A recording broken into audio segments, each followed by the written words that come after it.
and welcome to the Wormhole Podcast. I'm Charlie Place, and joining me today is a fellow book blogger and author of the fantastic literary fiction books On the Holloway Road and A Virtual Love. Welcome, Andrew Blackman. Hi, Charlie. How are you? I'm good, yeah. And you? Very well, thank you. Very well. You are talking to me from Belgrade, I believe. Yeah, that's right. That's right. My wife and I came here a couple of weeks ago. We've been traveling through the Balkans, through Turkey, through the Caucasus, and now we come back to Serbia, and we're just going to take it easy for a while here for a few weeks. And to quote your Twitter profile, you're a permanent traveller. You've been travelling for quite a few years now. Can you tell us more about this? Yeah, I've been travelling since February 2015, so pretty much 5 years now. Because I work freelance, I work, basically make a living from my writing a little bit and also freelancing and some copy editing bits and pieces here and there. So it's all freelance stuff that I do online, and I could be anywhere. And my wife is the same. She does the same kind of thing. So yeah, we got tired of living in London, paying huge rent, and we decided we could have just live on the road, basically. So we've been doing that. We go from place to place, mostly hotels, Airbnb apartments, that kind of thing, and mostly around Europe, although we've done a few little trips elsewhere. And that's kind of how we live. We got a Toyota, and we have nothing much else in life. We sold everything else and gave up our flat in London that we were renting, and we don't really have a home, but we have lots of different homes in different places. You sold your books. Yeah, that was hard. That was the hardest part of all. I had massive bookcases full of books that I'd been accumulating for years, and some of them I kept, the ones I really wanted to hold on to, but I was quite brutal as we were leaving London. I sold a lot, and I gave some to charity and gave some to friends, and just distributed them. But that was painful. All the rest, yeah. I could happily let go of all the furniture, all the little ornaments and bits and pieces, but yeah, the books, that was tough. You said about freelance writing. Is there anywhere we can go online to read your articles? There's various places. I write for the Wall Street Journal, but it's only fairly occasionally. It's quite it's quite intense writing for the Wall Street Journal. They do a lot of editing, a lot of checking, and so you can find, if you Google Andrew Blackman Wall Street Journal, you'll find plenty there. And I link to some from my website as well, andrewblackman.net. I've got a writing section where I link to stuff that I've written in various places around the web. So that's it. But some of it as well I do is more editing I do now, which you can't see because that's more behind the scenes. So that's some of the day-to-day work that I do, which is less visible. But yeah, you can find my stuff either through Wall Street Journal or through my website. Excellent. So, talking of another journey, although not the journey that you're expecting me to ask about now, what was your journey to publication like? It was strange. It was to get On the Holloway Road published was actually very easy, but there's a caveat to that. But the actual process was I submitted the novel to a contest. It was a bursary called the Luke Bitmead bursary, which was set up by the family of a writer called Luke Bitmead who had died very young, and his family had set up a prize in his name to give unpublished authors a shot at publication. So the prize was money and a publication contract with Legend Press, which is a small UK publisher. So the process was that I was literally just after I'd written the novel, I saw this thing, I thought I'll send it in, and to my amazement I won and I got published. But before that I'd been through the kind of grueling process of submitting previous novels to various publishers, agents, and getting nowhere. And so I didn't, although it was easy to get On the Holloway Road published, I did go through my share of pain and suffering before that. Yeah, I was thinking when you said that first, goodness, that is amazing. And no, it sounds a lot more reasonable, I suppose, for the industry. So from there on, you had a publisher for A Virtual Love, and yep. You went on from there. Your first book is On the Holloway Road, and it's a story about unexpected close friendship. It's a road trip that's written rather like a great American novel, as far as I'm concerned, and with no surprise, really, because the characters are inspired by Jack Kerouac's autobiographical fiction. Jack is a struggling first-time writer living in London. On New Year's Eve, he visits a kebab shop And in comes this very extroverted, devil-may-care sort of man called Neil, who gets Jack to follow him onto clubs and parties, and shortly after they depart from Scotland. So it's a fantastic book, and Andrew, you have a reading from the first chapter that you're going to give for us. Yes. So this is from right at the beginning of the book. I first met Neil not long after my father died. I was living in a big old red brick Victorian semi in North London with my mother and her vicious cat Sparky, trying and failing to finish a long learned novel packed tight with the obscure literary allusions and authentic multicultural credentials that the publishers loved in those days. And then out of nowhere Neil rode into town, all bravado and muscles, shaved head and mad staring eyes. He was still just a boy really, but a boy with an ASBO at 14, a caution at 15, a spell in junior detention at 16, and was a boy of his own by 17. He was a boy who was wild and dangerous and soft-hearted, a boy who read Nietzsche one minute and manga the next, a boy who wanted to learn everything, see everything, do everything, a boy who wanted to live more badly than anyone else I knew. Compared to my own sad, shambling existence in the shadows of life, his was a kaleidoscope. I peeped from behind my mother's curtains at the world outside and wrote about people like Neil. I never believed that he really existed until I met him. Here's how it happened. It was one of those long, cold winter evenings in London when the streets are slick with a rain you don't recall having fallen, and the lights are an orange ball above you in the damp black chill, fighting feebly against the night. Water hangs in the air with nowhere to go, and as you brush against these tiny cold needles, they stab your face, making you draw your hood closer about you. Long dark alleyways harbour thieves and villains, furtive drug dealers, nervous knife wielders and young drunk couples. And through it all runs the Holloway Road, a long straight road with dismal shuttered shops on either side, the gloom punctuated at infrequent intervals by the bright lights of a pub, kebab shop, curry house, burger joint. One or two of the old fish and chip shops remain, but they're relics of a time fast being forgotten. A younger crowd roams the streets on these nights, ravenous for real red meat, big slabs of it slathered in ketchup and hot chili sauce. Fish seems strangely genteel for such a crowd. Even an inch of grease and a side order of thick, stodgy chips cannot hide the slight effeminacy of the tender white fish that melts away at the first bite. The crowd on the Holloway Road these days wants meat that you can bite into, gristle that you can chew on, blood that you can wipe off your lower lip. It wants its beer cold, its curry hot, its lights bright and its music loud. Nothing lukewarm, nothing ambiguous for this crowd. If you follow the long, straight Holloway Road far beyond the neon horizon, you'll end up in Scotland. It's hard to believe that, but this drab parade of tawdriness is the Great North Road by another name. Before too long, the Holloway Road becomes Archway Road, then Aylmer Road, Littleton Road, Flodden Way, then the Barnet Bypass, and then you're out of the suburbs and into open countryside.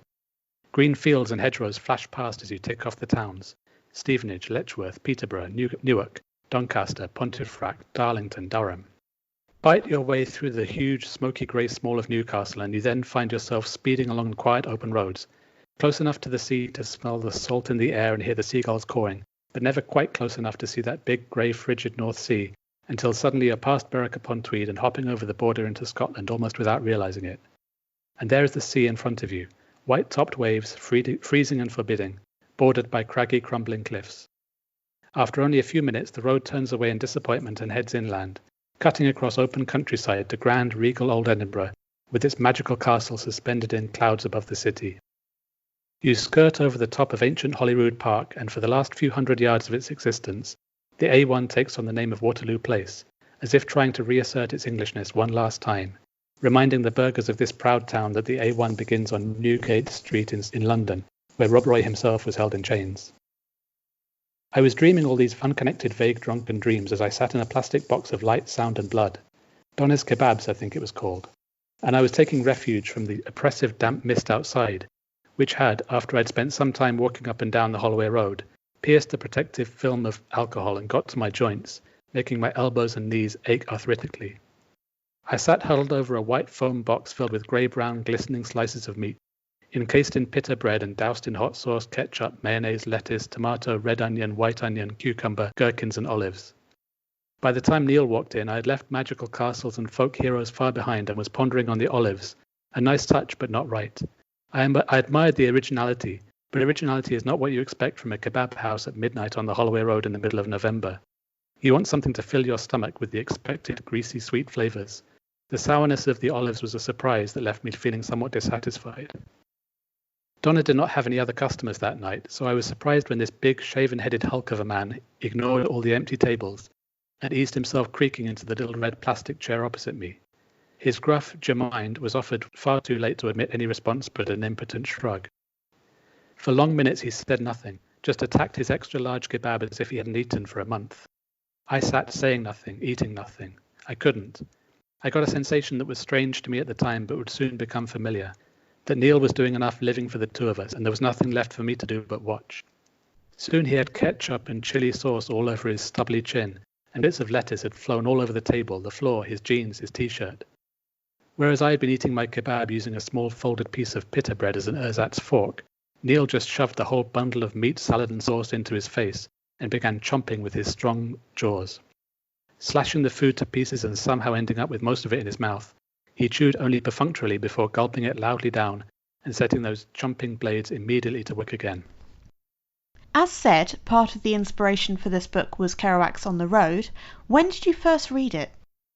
Yeah, like a lot of people, I read him as a teenager. I read On the Road, and some of his other books, but mostly On the Road was the one that spoke to me as a teenage boy living in suburban London, feeling a bit disconnected and dissatisfied with life and dreaming about other things. And it struck me as a very, I don't know, I was just very taken with this very different world and this sort of freewheeling road trip across America. And then when I read it later in life as an adult, I kind of read it very differently. And I don't know, as a sadder book with less progress and more circularity and, you know, less kind of achievement of the freedom that they were seeking. And I think that sort of partly inspired me to write the book. So obviously, you know, you're now travelling, but had you made a journey of the sort that Neil and Jack go on yourself?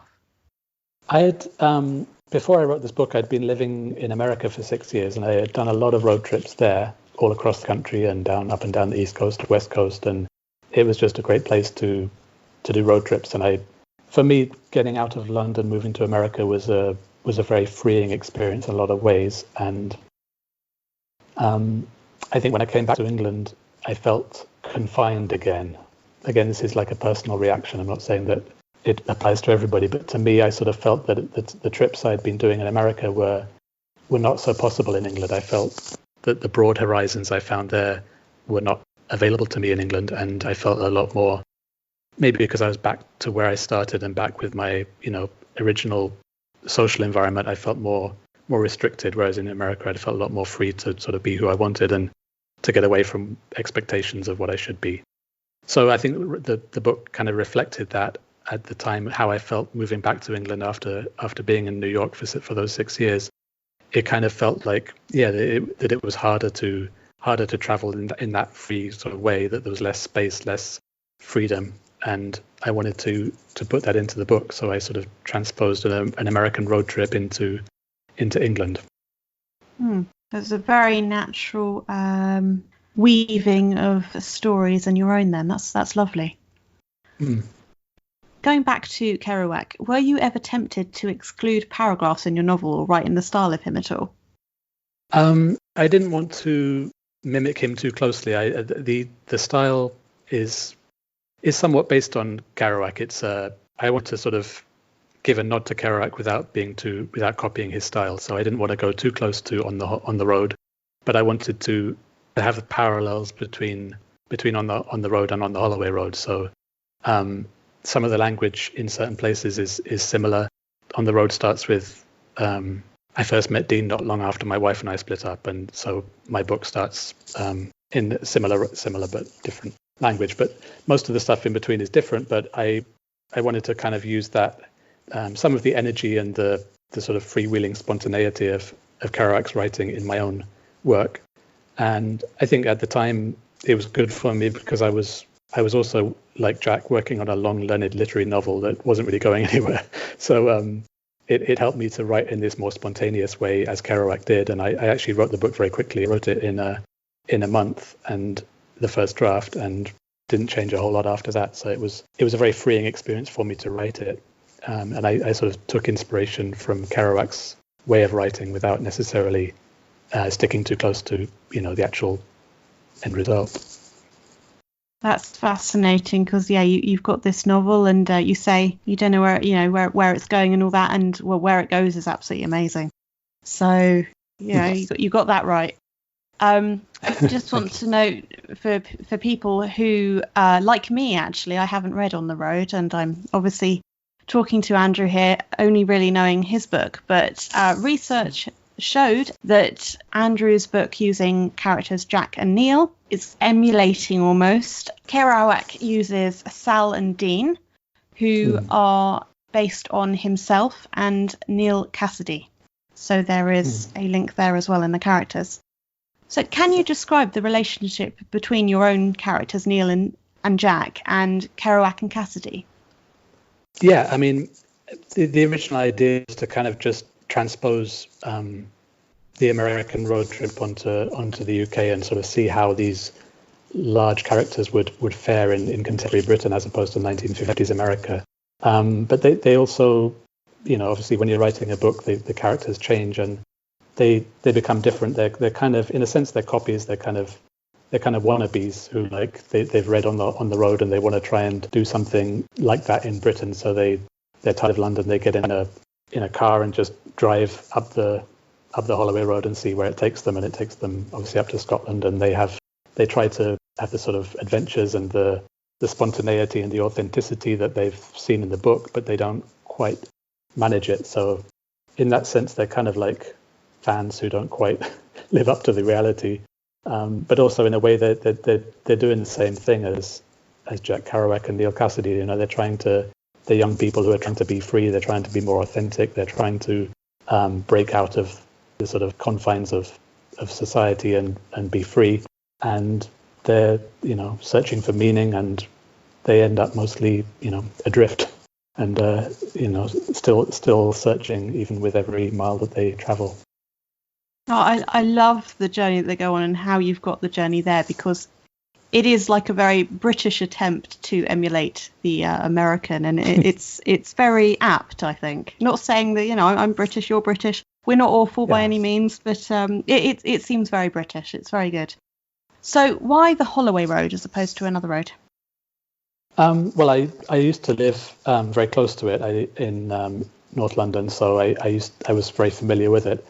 I like that it was this road that when you see it, there's nothing really there. It's not very. It doesn't make a big impression on you. It's a lot of kebab shops and pubs and old furniture shops with all these closing down sales that never end and greasy spoon cafes, and it doesn't make a big impact on you. But it is this very historic road. It's the A1. It goes all the way up to Scotland. It's the Great North Road. So I sort of thought it would be a good place to set a novel. It's a place where you can escape because there's lots of nightlife and that kind of thing. So that's where they start off, Jack and Neil. They're trying to escape their lives just by getting drunk and going to parties and that kind of thing. And it's not working for them. So they try a bigger means of escape, which is travel. They think, well, if we just get out of here, get out of London, things will be different, which is not entirely true, but that's what they think. And then I just like the Holloway Road because of the name of it, the hollow. There's a sort of hollowness to their lives and even to their travel. There's something missing that they're trying to fill. There's a gap, and so the Holloway Road is a good name for that because of the symbolism. I'm so glad I asked that question because that was very interesting to hear about. Yeah. Good. So the ending it's simply incredible. I don't want to say any more than that for anyone who hasn't read it yet. And I found it interesting where I'd forgotten the ending when I first read the book. Rereading it, I got to a few chapters before the end, and it becomes quite slow, and you're thinking, okay, it's winding down, Jack's musing a lot, and I'm thinking, well, where's this wrap up? And then, boom, there's your ending, and it's sensational. What did you want the reader to take away with them? I think without trying to spoil it too much, I wanted them to take away the idea that someone like Neil living the way he lives and trying to be free, trying to be spontaneous, trying to break out, it's difficult for him to actually achieve that. And again, without giving it away, it's kind of a tragic and sudden ending. And a lot of people who live that way do end up that way. It's you either end up like Jack, kind of musing about what could have been, or you end up like Neil and it's yeah. I just wanted it to kind of catch people a bit unawares, because as you said, yeah, I thought it would be an unexpected ending, so I wanted that to kind of hit people a bit in the gut, and then also just give them a sense of what happens when you're an individual who goes up against society with no real backup or no real way of coping with that. No, it is a surprise ending, and yeah, it's reading it the second time and thinking, gosh, I completely forgot that. It just second time it whammy there. It was brilliant. Okay. So we better move on to A Virtual Love, which is your second book. Now, to introduce it for everybody, the book is about a man who has a very normal life, and one day he's greeted by a woman who is a big fan. It turns out she thinks he's a popular political blogger, but this blogger simply shares his name. And so this man who's met the woman, she's Marie, and he is Jeff, he decides to assume this identity of the blogger in order to be with her. The novel looks at identity, both in general and in the digital realm, and it's very up to the minute. I mean, it was published, I think it was 7 years ago, Andrew? Yeah. Yeah, and it's still very relevant today. It's like it could have been written yesterday. How much did your experience of blogging inspire the book? It did get me thinking. I mean, obviously, I'm not as famous a blogger as the guy in the book, but it did get me thinking. As a blogger, I realized that I was putting forward a version of myself, and it was based on reality, of course. I mean, I don't lie on my blog, but I was selecting which parts of myself to show, and it got me thinking that we do that a lot when we're online, whether it's blogging or social media. We kind of curate our lives and cut out the embarrassing bits, put forward the bits that we want to show. And it just made me realize how easy it is just to construct an identity online. And I find it is a much more conscious process than it has been in the past. I mean, obviously in real life, we behave in different ways in different situations. We're a different person with our boss than we are with our friends or whatever. But I think when we're online, we create these very different identities on social media or on blogging that I wanted to explore that. So it wasn't so much based on my direct experience of blogging, because I'm just like a kind of uncontroversial writer who blogs about books, but it was based on the things that it made me realize about myself and about some other people that I saw online, and then social media takes it a lot further. So I wanted to explore something about the identities that we create and how it strikes me that they're somewhat fractured and fluid. And of course, we've got the granddad in the book who starts off the book, and he comes in different periods. We'll see from your reading how you've structured the chapters. And he wants to take things slow. And he's one of the symbols in the book is a clock, and it kind of shows the slowness of time. Was this inspired by something? I got the sense that some of the chapters with the granddad were maybe inspired by your own relationship with a grandparent. Was this the case? Yeah, there were actually. I never knew either of my grandfathers. They both died. Well, one died before I was born. The other died when I was very young. And I only really knew one grandparent, my grandmother. And to some extent, the memories of sitting in her front room she had a clock that used to tick on the mantelpiece. I certainly drew on that. But the character himself is quite different from my own grandmother. But it did. I did draw on my memories of visits to her, and you could feel a different sense of time even then. That was again before the speeding up of recent times with technology.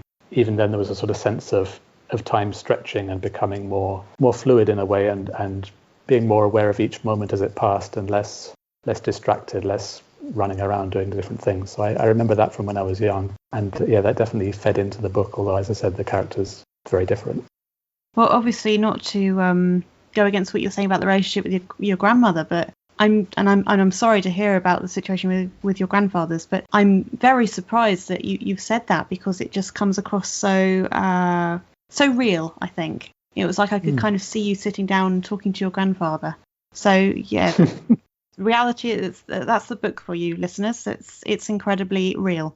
So to go back to Jeff, he's not in the book at all, really. You've got these chapters and various different people, very different characters' voices. And Jeff, the guy who is pretending to be the blogger, He hasn't got a voice at all. Why was this?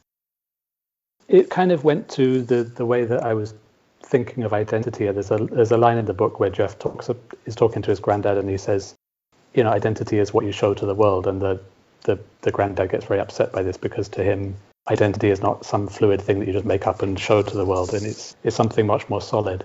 So the way that I structured the book, I wanted to reflect that, in that Jeff doesn't really exist in any way except in the way that he is seen by other people.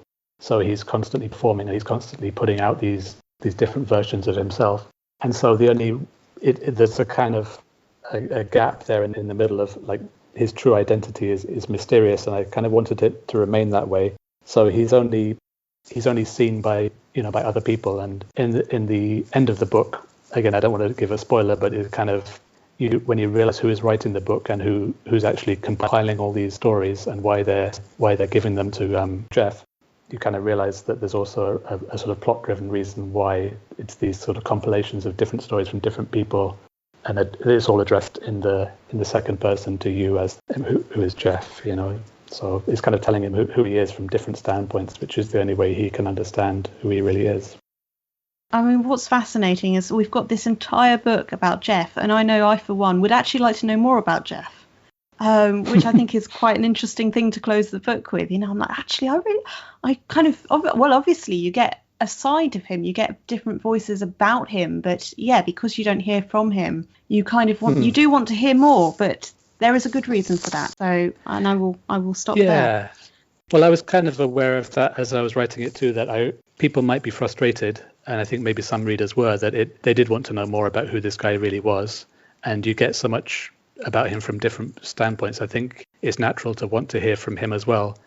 And I sort of, wanted to frustrate that desire, but I recognize that's a bit of a risk. I wanted him to remain, even after the book, somewhat mysterious, because, you don't really know which of these versions of him is true, if any of them. So, as said, we're going to hear from these characters' voices. You have a reading. Shall we have it? Yeah, so I'm actually going to read from a couple of different chapters, because as you said, the novel is structured with different chapters from different voices. So this is from his friend John to begin with. We went in together, always done things together, you and me. Not now, of course, but it was different in those days. I was right beside you as you kicked down the door. We waited, silence inside. A few more seconds, and then you gave the signal, and we were in there, in the darkness. Bullets ripping from the muzzles of our M240 machine guns.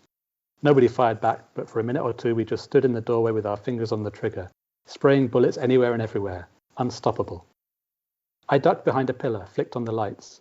The shattered remains of a grocer's shop, broken jars all over the shelves, dried fruit and beans spilling on the floor, pools of liquid that looked like blood but turned out to be milk and fruit juice pouring out of ripped cartons. A clock ticking loudly, but otherwise nothing. Total silence. From behind the counter, a shaky hand waving a white handkerchief. Then a bald man with a moustache and raised hands stepping out, his whole family following behind. Woman in a headscarf, 3 wide-eyed kids, somewhere between 7 and 12. Their hands trembled as they held each other. Clock ticked. The whole family lined up, staring back at us, pleading for life. Too tempting. With a flick of your finger, you sent bullets ripping from the end of your gun, shooting out sparks of fire. Blood spurted from the chest of the old man and the head of his wife. The bodies of the children were pinned against the back walls for a few seconds by the rounds of bullets you pumped into them. Then they slumped to the floor where their blood mingled with the spilt milk and fruit juice. I laughed. F***ing sadist. Hey, you can talk. You just cluster bombed a mosque in the middle of evening prayers. True, true. We took sips of beer as our kills were tallied on screen. Your face was still flushed with adrenaline, or perhaps just from all the beer. Empty cans all over the living room floor. A classic Saturday night. How many did we have like that over the years? Must be hundreds. Later we'd get a curry and watch Match of the Day, but for now there was the computer, TV, beer, cigarettes, and the new Burning Pilot album as a soundtrack to the whole thing. Work, with all of its boredoms and stupidity, seemed like it was part of someone else's life. Right now it was just you and me, the haze of yet another beautifully wasted Saturday night. Sick game this, I said, waving at the screen with my beer can. So realistic. Yeah, did you see how the blood came out of those kids? Pure poetry. I reached for a cigarette and lit it. Had to squint slightly, so it must be almost 10 o'clock. Time for a curry soon. You remember those arcade games we used to play when we were kids? All cartoon characters doing crap kung fu moves. Yeah, and when they died, they just flash a few times on screen and vanish. And we thought it was so amazing. Imagine if we played Desert Wars in those days. We'd probably have spooged all over our joysticks. The joke caught you in the middle of a sip of beer and you spurted it over the screen. That was the great thing about our Saturday nights, the way they used to be. You always laughed at my jokes and I laughed at yours, and the two of us had a big enough store of memories that we didn't need to make any effort to make new ones. With other people through the week, it was all bullshit, putting on a face. With you, I could just have a few beers and pissball around on the web. No need to be someone else. Hey, it looks like Terry's having a good night, he said. I jumped to Facebook to check out the latest pics from his mobile phone. Terry with pint, Terry with blonde, Terry singing with a ketchup bottle as a microphone, Terry sticking his tongue out to show how blue it was from whatever lurid shit he'd been drinking. They're like the ones he posted last Saturday. Yeah, but it works, doesn't it? Look how many comments he's getting. True, I said, taking a swig of beer. I suppose nobody's going to be impressed with a pic of me playing Desert Wars in my living room in Milton Keynes, are they? Not unless you can find someone cuter and blonder than me to sit beside you. Silence for a bit while we scrolled through Terry's pages of photos, all from that night. All the same but different. We should do something like that soon, you said. Haven't posted any photos for ages. People think I have no life. You don't. Yeah, but they don't know that, do they? We need something big. Stag night in Amsterdam or something. Yeah, we will. Truth was, we wouldn't. Not until weeks went by and the new friend request really started to dry up, or worse, people started actually to defriend us. Then we might arrange some party and take pictures of each other getting shit-faced in Robert De Niro fancy dress costumes. Hair slicked back, sharp suit, and what are you looking at sneers on our faces. Just something to let people know we hadn't died. When the friend request started to flow again, it would be back to the usual Saturday nights in. You and me, beer and Desert Wars and match of the day. Our guilty little secret. So then I'm going to jump to a couple of chapters further on, and this is the grandfather speaking. Dust hung in the air, falling slowly. Daisy was sitting in her usual spot, gazing blankly out of the window. I was perched, rather uncomfortably, I have to admit, on the arm of the chair with my hand on her shoulder. In the sun-streaked glass I could see our faint reflection, an old couple in an awkward pose, staring stiffly forward. It reminded me for a moment of a painting I'd seen once in a museum in Europe, but for the life of me I can't remember which one. All I have is a vague image of a big gold frame, heavy dark oils and an old couple staring stiffly forward. Daisy and I would have been young then, probably one of those little holidays we took before your mother was born. I suppose we would have looked at the painting and moved on, chattering about something from the guidebook, never imagining that eventually we too would be painted into a canvas, sealed in with varnish and left fixed, immobile, staring stiffly forward. The thought made me want to move suddenly, but I didn't want to upset Daisy. I know she likes the feeling of my hand on her shoulder, so I stayed with her and tried to ignore the cramp spreading up my right calf. Since it was the first Sunday of the month, I'd spent the morning cleaning. As usual, I started with the toughest task. It's an old unbreakable habit instilled by my father from an early age. Face up to the devil and the rest is child's play, he used to say. He would constantly ask me about my worst fear and make me confront it immediately, whether it was a spider, a girl, a history essay, or a bully at school. The old man wouldn't let me rest for a second until the toughest thing in my life at that particular time had been accomplished. In cricket practice, he used to rip out 2 of the stumps, leaving only 1 to bowl at. It'll be easy when you come to matches, he'd say. Having 3 to aim at will feel like child's play. He was right, of course, and I would later thank him when I became for a time one of the most feared medium pacers in the North London leagues. But somehow, no matter how many tough tasks I faced, there were always more awaiting me. The golden age where everything was finally child's play always remained my father's broken promise. After the bullies and the girls and the history essays came work, tax returns, marriage, a baby, a mortgage, and 1,000 other tough tasks. I threw myself at all of them, patiently waiting for everything to seem like child's play, but the easy life always remained tantalizingly just around the corner.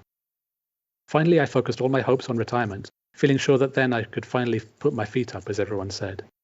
But after a brief respite, I found myself once again paying bills, worrying about my pension, filling my life with tasks. And then Daisy got ill, and my arthritis got worse, and our only child died, and tough tasks seemed to take up the majority of my life once more. Now I am well aware that my life will never seem like child's play, but a habit is a habit, and so I still tackle the tough tasks first. So, I mean, that bit with the granddad is wonderful, and his character obviously stays quite present. Is there a way, you think, that we can be more social in this age where we are all effectively isolated from each other?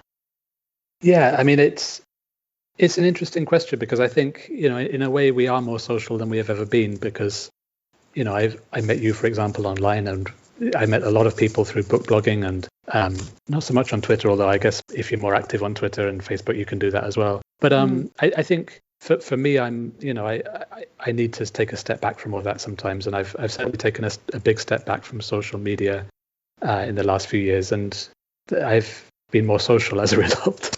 I've had more time for real interactions in the real world.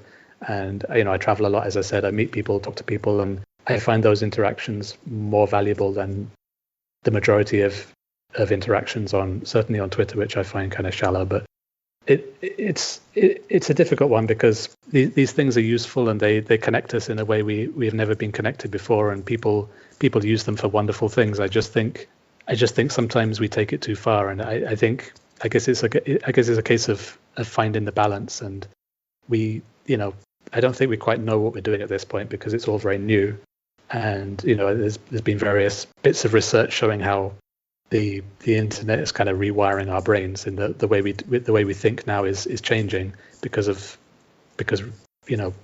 interacting online and constantly clicking around to different things is changing our ability to think more clearly and more logically. So I think so many things are changing that we don't really understand at this point. So for me, I guess it's, you could take a leaf out of the grandfather's book and spend some time, just with your wife, with your grandchild, with your friends, cleaning a clock, doing more real life activities. But I guess everyone has to find their own way. I'm certainly not saying social media is evil.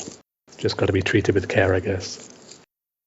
No, you saying about the granddad, he's actually a very good, even when as a reader, I think he's very stabilizing as you're reading the rest of this internet story.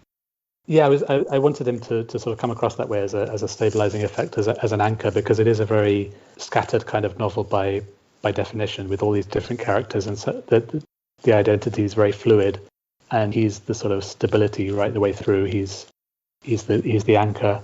He also surprises you a bit in the end. People always tend to underestimate older people and think that they're just kind of sitting in their chair doing nothing, but he ends up playing quite an active role. And yeah, so I wanted that to be the case as well, because too many old people in books either don't exist or end up dying. So I wanted him to be more active and play an active role in it as well. No, and he definitely does. So on a completely different topic, well, it's not a completely different topic in terms of the book, but it will sound like it.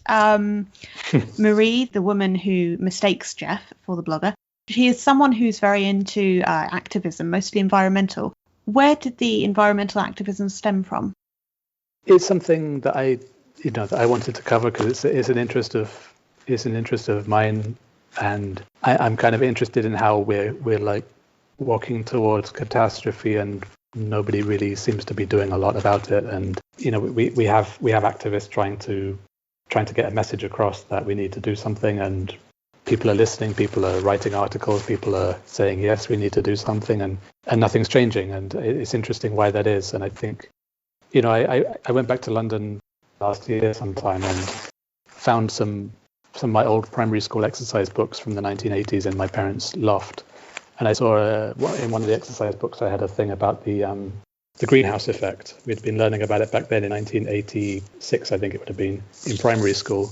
And today in 2020, people, like very powerful people, including the President of the United States, don't even believe that it exists. So it just is something that kind of boggles my mind. And I've kind of got to the point where it feels strange to be writing a book that doesn't even mention the environment, because it's something that if we don't deal with climate change, there will be no more books.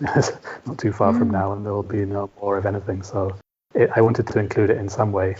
Yeah, I mean, this is where, when I was reading it a couple of weeks ago and rereading, and I was reading this book and thinking, my goodness, this is like Extinction Rebellion and on the various Greta Thunberg and things. And I'm thinking, well, no, this book was written, a few years ago, but this is how it's so relevant. We've got all these things, and potentially, I think your book is even more relevant today. And I hope it becomes less relevant, because these things don't matter anymore, but I don't know.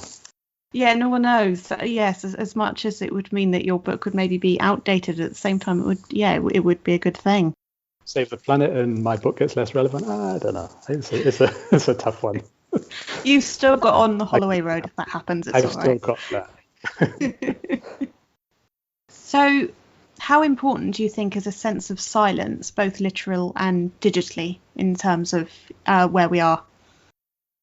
For me, it's essential, but I guess it depends to some extent on your personality. I'm a big introvert. I feel very uncomfortable with constant contact with people and noise and crowds, and when that gets replicated online, I get overwhelmed fairly quickly. So I've always been someone who needed space and time and silence, and even before the internet, I'm old enough to remember that. I used to, go and just needed time by myself a lot to think about what I'd seen and to process it. And as I travel around the world now for 5 years, I need a lot of that time as well, because we're seeing new things all the time and meeting lots of people, and it's very, very good, but very intense. So yeah, for me, silence is important, and it seems to me as if it's diminishing all the time in the world we're creating. It's very hard to find silence now. Okay, so we're about to discuss the ending, just letting you listeners know. We're not going to discuss it in great detail, but if you don't want to know anything about the ending, skip to 44 minutes and 27 seconds. The ending of A Virtual Love, you do have a choice to not have a big showdown. Let's leave it like that.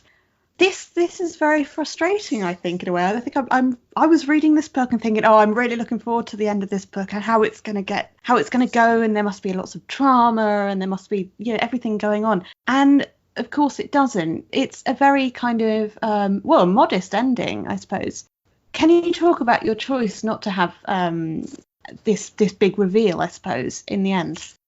Yeah, I think that I'd written the book so that everything was kind of pointing towards a big showdown. Like Jeff's pretend identity was getting more and more assaulted from different sides. The real Jeff was coming out and trying to out him basically and say, no, I'm the real blogger. I'm the real guy. This guy's a fraud. And it was coming from different directions as well. Different plot threads were coming together, so you sort of felt like it has to now all come out. And yeah, I wanted to subvert that expectation. I wanted to have a bit of a surprise and a bit more of a subtle ending. But as you say, it's less dramatic, but it's kind of an ending where he doesn't get outed, but he gets something which to me is kind of worse, in that he's still maintaining the illusion, but he's kind of, I don't know, it's not a very happy ending, should we put it that way. So he's kind of got what he wanted, but I don't think it's what he really wanted. So whereas the real Jeff Brennan actually feels liberated when he realizes that this guy's taken over his identity. He's like, thank God, because this thing was killing me. This, like, being a famous blogger, dealing with all these flame wars and angry commenters, and he's thinking, yeah, maybe I can just slip out and live a quieter life. So it does, yeah, it does subvert expectations. And I've heard from other readers that some of them, they wanted the showdown, they wanted Jeff to be exposed, but I just wanted to write it a bit differently, that he was not exposed in the way you think he would be, because in a world of fluid identities, maybe he would get away with it. Maybe he doesn't need to be found out in the way that in the past, if you pretended to be someone else, you got found out. Maybe now it's so easy to take on another identity. Maybe you can do it. Maybe you get away with it. What happens if you get away with it? But then where does that leave you? Living a kind of fraudulent life. So again, without trying to give away too much, that was my thinking. Well, no, I mean, yes, it's very frustrating. I mean, you're kind of a very frustrating writer to read, Andrew. With these two books. I mean, they're brilliant, but yeah. But no, I mean, it is very satisfying at the same time getting to the end of the book. I mean, it does. I mean, it's not that it goes full circle or anything, but the entire book does stand in many angles within one, I suppose. And yeah, it's a very satisfactory ending. Thus ends our discussion of the ending. So I know we have briefly on your blog, I think we were talking about you were talking about your writing. What's next? Yeah, I'm working on a few different things now. I'd written a novel after A Virtual Love that I've kind of put on the side for now, because I wrote it. I had sent it to my agent. He wanted me to do something different with it, and went back and forth so many times and still didn't feel very happy with it, and he didn't feel happy with it. So I've kind of put it aside for now, and I've started a couple of different novels that I'm writing simultaneously. They're very different, and I'm kind of switching between them as I go, which is kind of fun. So one is like it's a novel about is dealing with the refugee crisis. It's about a guy in London who opens his house to any refugee who wants to come and tries to be all generous, and that leads to a whole lot of problems with his neighbors who don't want all these people coming on their road and camping outside, and so it's about that. It's about how we respond to refugee crisis and what we do about it in a privileged world with people who are not so privileged and also want to live.